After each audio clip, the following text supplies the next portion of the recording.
வணக்கம். உங்கள் மணிமேகலை. இன்று அன்புடைமை அதிகாரத்தின் அடுத்த குறளை நாம் பார்க்கலாம். உலகில் எங்கும் நேக்கமர நிறைந்திருப்பது அன்பு என்பது அனைவருக்குமே தெரியும். ஆனால் அந்த அன்பை வெளிப்படுத்தக்கூடிய விதம் ஒவ்வொரு இடத்திலும் மாறுபடுகிறது. மக்கள் இறைவனிடம் செலுத்தும் அன்பு பக்தி என்றும், தாய் தந்தையரிடம் காட்டும் அன்பு அன்பு என்றும், பாசம் என்றும், பரிவு என்றும் பெயரிடப்படுகிறது. அதேபோல பிற உயிர்களிடத்து நாம் காட்டும் அன்பு கருணை என்று அழைக்கப்படுகிறது. ஆக இவை எல்லாமே ஒரு உயிரிடம் மற்றொரு உயிரானது காட்டக்கூடிய ஒரு உன்னதமான உணர்வு. அந்த உணர்விற்கு அன்பு என்று ஒரு பெயர் இருக்கிறது. இறைவனாக இருந்தாலும், குழந்தையாக இருந்தாலும், பெற்றோராக இருந்தாலும், சகோதரர்களாக இருந்தாலும், அனைவருக்கும் இடையே ஒரு சிறிய நூலிழை போன்ற ஒரு அன்பு காணப்படுகிறது அல்லவா? அந்த அன்பு என்றுமே நிரந்தரமானது. இப்போ நிறைய பார்க்குறோம். சொத்து பிரித்து கொடுக்கலன்னு சொன்னால் பெற்றோர் தலையில் கல்லை போடுறாங்க. இல்லைன்னா அந்த சகோதரியோ சகோதரனையோடைய பேசாமல் போயிடுறாங்க.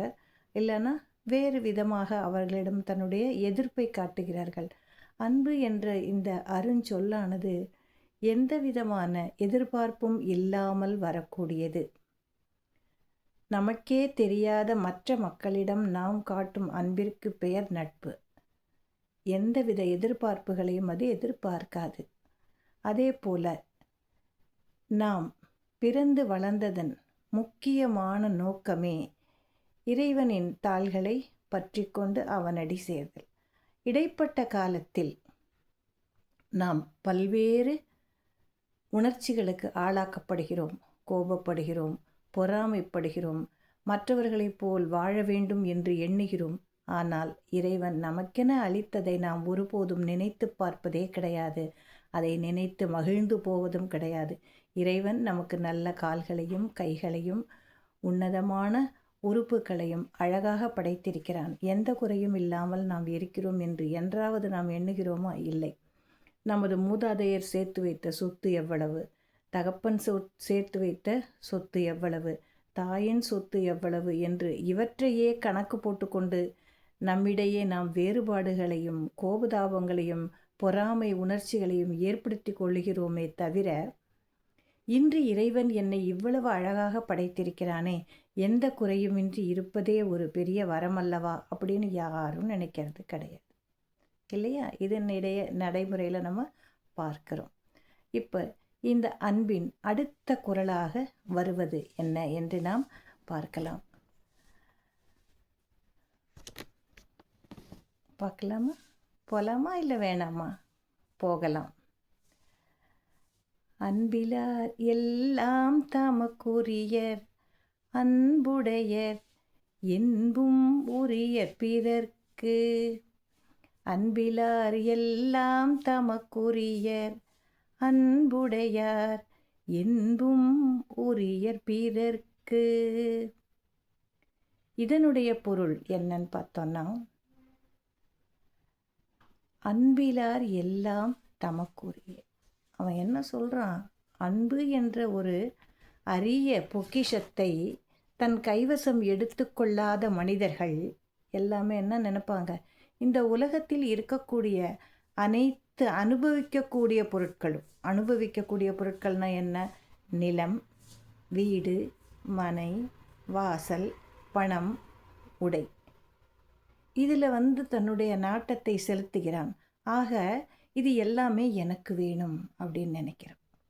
அன்பில்லாதவர்களுக்கு பிறரை பற்றிய கவலை இருப்பதில்லை. ஆக அன்பில்லார் எல்லாம் என்ன சொல்கிறாங்க? எல்லாமே என்னுடையது, எனக்கு தேவைப்படுகிறது, நான் ஆசைப்படுகிறேன் என்று எண்ணுகிறார்கள். ஆனால் அன்பு உடையவர்கள் என்பும் உரியர் பிறர்க்கு. என்னுடைய எலும்பு கூட பிறருக்கு உதவியாக இருக்க வேண்டும் என்று எண்ணுபவன். இப்போ சமீபத்தில் நடந்த ஒரு நிகழ்ச்சியை நாம் அதில் நினைவு கொள்ளலாம். ஹுசைனி அவர்கள் இறந்தார்கள். தம்முடைய உடலை தானம் செய்தார்கள். அவர் நினச்சிருந்தா அவர்களுடைய சம்பிரதாய சடங்குகளின்படி என்னுடைய உடலை என்ன செய்யணுமோ அதை செய்யுங்கன்னு சொல்லியிருக்கலாம். ஆனால் உலக மக்கள் அனைவரும் பயன்பட வேண்டும் என்ற உயரிய நோக்கில் அவர் அதனை செய்திருக்கிறார் இல்லையா? அப்போ அந்த உயரிய அன்பு தானே அது. உலக மக்களின் பால் அவர் காட்டிய அன்பு என்று நாம் எடுத்துக்கொள்ளலாம். ஆக இந்த அன்பு என்ற சொல்லை நாம் நமது மனதில் உள்ளே நிறுத்தி உண்மையான அன்பை பிறருக்கு கொடுக்க வேண்டும். இந்த ஹுசைனி என்று சொல்லக்கூடிய இந்த ஒரு நபர் யாருக்கும் நமக்கு சொந்தக்காரர் கிடையாது இல்லையா? நம் உடன்பிறப்பு இல்லை. ஆனால் நம் அனைவரையுமே அவர் உடன்பிறப்புகளாக கருதி இந்த உலகத்தில் உள்ள மக்களுக்கு மருத்துவர்கள் எவ்வாறு உதவி செய்ய வேண்டும், அதற்கு என்னுடைய உடல் பயன்பட்டால் அதுவே எனக்கு பெருமை, நான் பிறந்ததின் பயன் என்று இந்த நிகழ்ச்சியை செய்தார் இல்லையா? இதெல்லாம் நீங்கள் உற்று நோக்கணும். சும்மா இது ஒரு நிகழ்ச்சியாக எடுத்துக்கொண்டு போகாமல் அன்பு என்ற அந்த அருமந்திரத்தை மனதில் நிறுத்தி நீங்கள் உடல் தானம் செய்யணும்னு நான் சொல்லலை. ஆனால் மற்ற உயிர்களுக்கு உதவியாக நம்மால் என்ற உதவி, மலையை பெரட்டி கொடுக்க வேண்டாம், நம்மளுடைய சொத்துக்களில் பங்கு கொடுக்க வேண்டாம், எதையுமே செய்ய வேண்டாம். ஒரு சிறிய புன்முறுவல், ஒரு சிறு உதவி, நம்மால் ஆன உதவியை நாம் செய்தாலே அதுவே அன்பின் பொருளாக பார்க்கப்படுகிறது இல்லையா? ஆக அன்பிலார் அனைவரும் உலகின் எல்லா பொருட்களும் என்னுடையது என்று எண்ணுவார்கள். ஆனால் அன்புடைய மக்கள் எப்பொழுதுமே என்னுடைய எலும்பு கூட பிறருக்கு உதவியாக இருக்க வேண்டும் என்று எண்ணுபவர்கள் என்கிறது வள்ளுவம். நாளை நாம் சந்திக்கலாம் அடுத்த குரலில். நன்றியுடன் மணிமேகலை.